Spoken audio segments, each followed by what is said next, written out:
LA Kings are up next. Last year, they had 99 points. They lost in the first round, 4-3 to the Oilers. They're 30-1 to win the Cup this year. They brought in Kevin Fiala, which will certainly help their top six.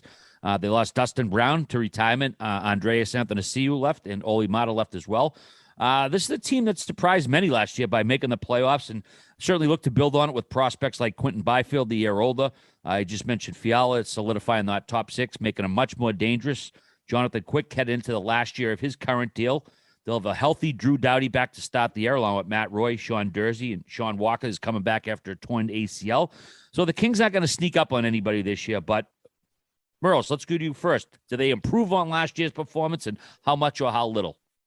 Ooh, I had them not doing anything better, but I think you might just talk me into it with that breakdown. The Fiala, I still want to wait and see, though. He had the perfect spot up there in Minnesota, and he jumped ship now to LA. It's always a little difficult when you come to new line mates, new city. So I'll be interested to see how he does. And Quickie's last dance probably. So I'm a big Quickie guy, and if there's anybody that can pull off one more run, it's him. Whit, we'll go to you next, Whit. That went right over the heads. What's the biggest issue for the Kings, Whit, heading into the season? The biggest issue? Yeah, in your opinion. I think they need some of these young guys to take big steps forward. I think Quentin Byfield is not like, he's the one I think of, second overall pick with all this skill. It's one of those things where we hate calling guys out like really early in the career, but you got to see something, right? You got to see some big time step up in terms of like that one more year of confidence development. You could see him hopefully kind of breaking through. This team is like bizarre because like I actually love Dursey. This is the D-man they signed, Dursey. This team's weird to me because of how good they played last year. They got in. And then remember, they almost beat Edmonton. Like I was like, first of all, before the season, there's no chance the Kings get in the playoffs. They get in, and then they look like they have this thing won up game, up 3-2. So it's a team that for sure is looking to keep going. And the biggest thing is that Doughty had mentioned he was done with the rebuild, done with the shit. And now it's like, all right, I want to compete for a cup again. And they didn't have him for a long time, right? They need that guy healthy. They need him playing, but he's not there to fuck around. So I expect this team to get in the playoffs again. I don't know how they're going to do it because I don't even know how they accomplished the feat last year, but getting more exciting to watch them. I mean, when they had those cup teams, I loved watching LA beat the shit out of teams at home. But I haven't wanted to watch them in quite a while, but I'm getting more into that team. Biz, does this year's LA Kings have a cup run in them at the end of the season? They made me look like a complete idiot last year. I thought there was not a chicken dick's chance in hell that they made playoffs, and I will not be made look like a fool again.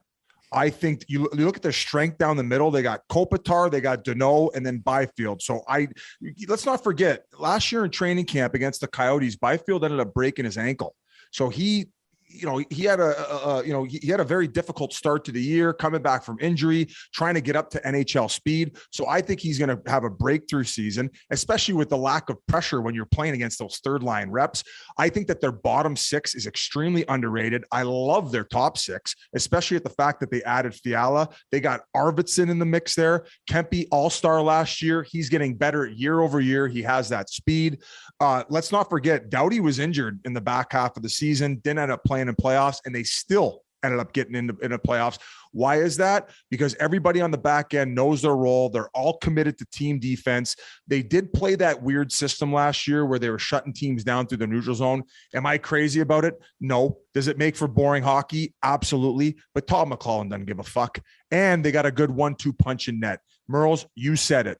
Last dance for Quickie, it might be. That team and those guys and that leadership group love that guy. Everybody does. He's the fucking man. And he doesn't have to be the guy. They got Cal Peterson. They got him. They can split the games 50-50. They're going to have rested goaltending night in and night out, along with that overall, team game and how they shut down teams with that offense I just talked about. I think that LA's making playoffs for sure. And am I supposed to be saying that I think that they're going to make playoffs or not, or am I supposed to wait to the end here? We could wait till the end. I mean, you could sort of tease a little bit. We're going to do a final tally. I'm going to give you California crew out west a little ball tickle, because you're the only California team that's going to be making playoffs. The other two stink. The other young guy, Kaliev, American sniper, played in the O, and you saw him have some impact games and play pretty well. And then, like, can Dano be as good as he was there last year? Biz, I'm with you. I don't know how they're going to get in, but I'm not 100%. I just told you. Probably going to pick them. I just told you how they were. Fair enough. I should have listened better. Hey, we didn't even mention that Walker kid. They have so many young guys that aren't talked about because they're starting games at 10:30 on the East Coast. I'm telling you, man, Rob Blake and staff have done a tremendous job. And I'm not wearing the L again, LA Kings fans.